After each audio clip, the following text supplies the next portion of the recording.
Dati-rate, yung magulang ko hindi naging proud sa akin kasi di pa ako graduate, so baksak yung mga grades ko.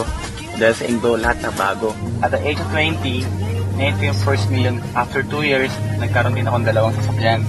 Nagkaroon na yung sariling bahay lupa sa Tagaytay worth 8 million pesos. Naalala ko yung buhay ko dati.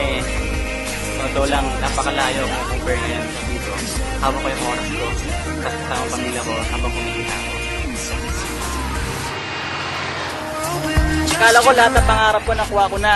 Yung palang simula pa lang, dati napanood ko na sa Transformers. Pero ngayon, si Bumblebee, kotse na ni John B.